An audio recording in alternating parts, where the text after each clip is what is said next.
It's the man who produced all the Twilight movies, from the first one till the last one. He produced many other movies like I, Robot. It's the producer, Wick Godfrey.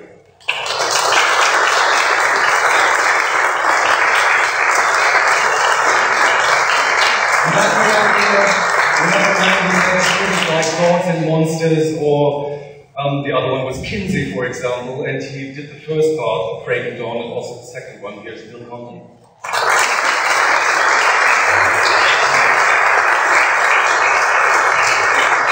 And now we're here the guys you know as Bella, Edward, and Jacob, of course, and it's Kristen, Stewart, Robert Pattinson, and Taylor Lautner.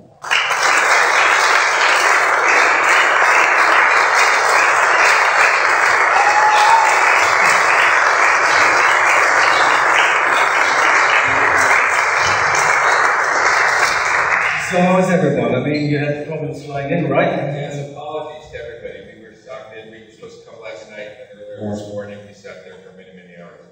Was it scary to land here in Berlin? That was great. All right. Yeah, okay. Perfect. Kristen, I'd like to start with you because, you know, ladies first.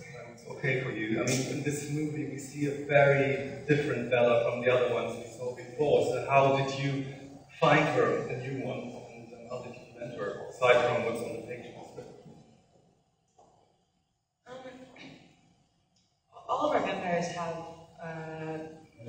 you know, everything that makes them great, everything that makes them really special is coming straight from, even if it's a power or, you know, like something that seems, you know, really fantastical. It does come from who they were as people before, and considering I got to play her for, you know, 3.5 years as a human, I felt like I got to play kind of the most, like, well-rounded. I took every step along the way, so I didn't feel like I was taking this leap into fantasy land. It felt like it was the next natural step for her. Like, you know, she does just become a really realized version of who she's been all along.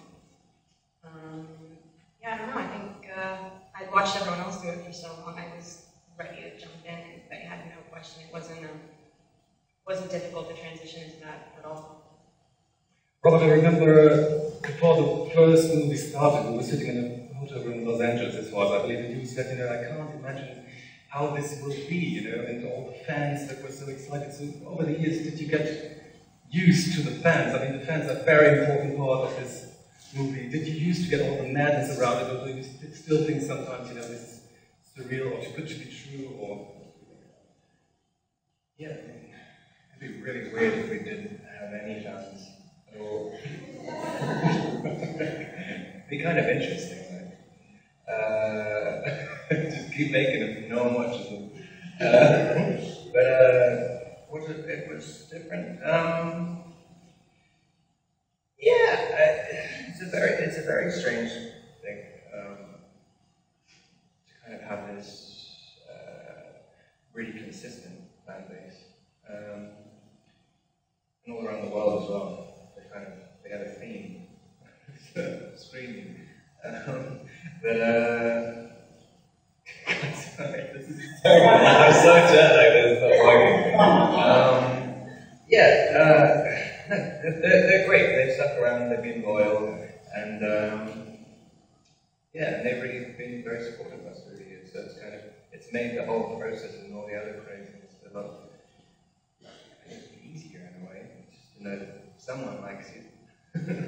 Taylor, I remember you told me that one of the best things about this, I mean, aside from the movies, is traveling, you know, for you, with all the different places. What was your favorite one? I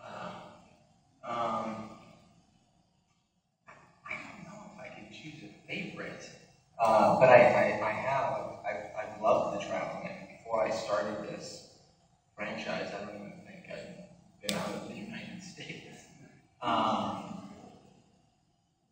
Oh yeah, of course, my favorite's Berlin, by the way. No, I do. The thing I do love about Berlin, truly, is I have one thing that I do here every time I come, and there's this bowling alley, and I go to it every single time. I don't know why, because I'm terrible at bowling. I don't do it back home. What is that? You're not terrible at anything.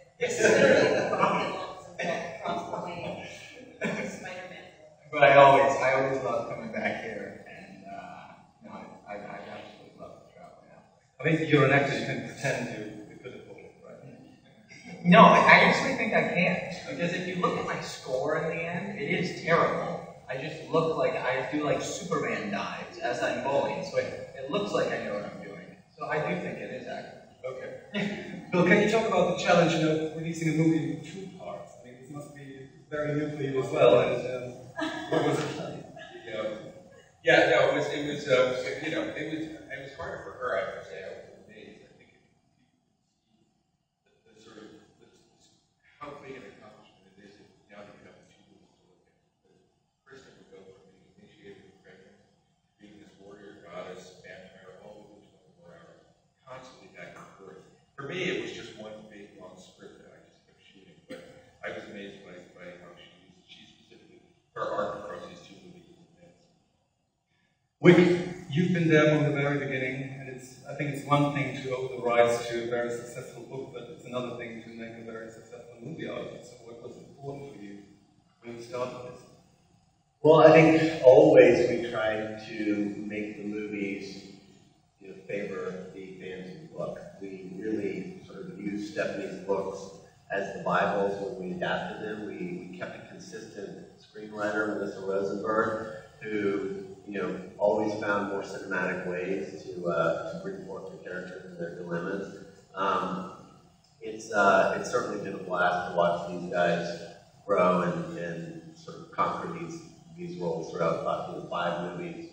But I think the thing that was probably most exciting to me was using different directors for each of the books, because I felt like the books always had very different themes and forms of them, and not all directors would make the same movie. So I felt like that was a way to keep the movies fresh for audiences, and having Bill for the last 2 movies was fantastic, because I thought the themes of Breaking Dawn were the most complex and mature, and Bill's kind of commitment over the last 2 years, literally every day for 2 years he's been on these 2 movies. I think a lot of people about 6 months ago would have quit pushing and trying to make things better, but he kept on it, and I think the results are fantastic. Liebe Kollegen, jetzt sind Sie dran. Wir beginnen hier in der von mir aus gesehen auf der rechten Seite in der 4. Reihe. Das ist eine Dame mit einer Sonnenbrille. Eine Brille Sonnenbrille. Ich kann es von hier nicht genau sehen. Und das ist Hello, my name is Frau Groß from Radio Berlin. Welcome to Berlin again. Where's the bowling alley? How do you feel about This Is the End?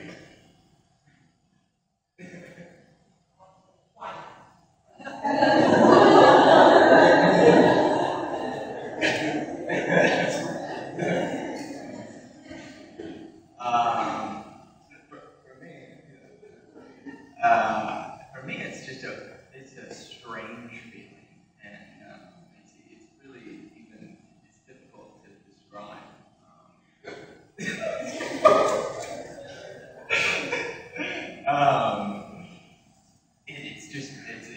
It feels, in one sense, it feels like it's gone on for so long because it's been such a huge part of our lives and it's meant so much to us.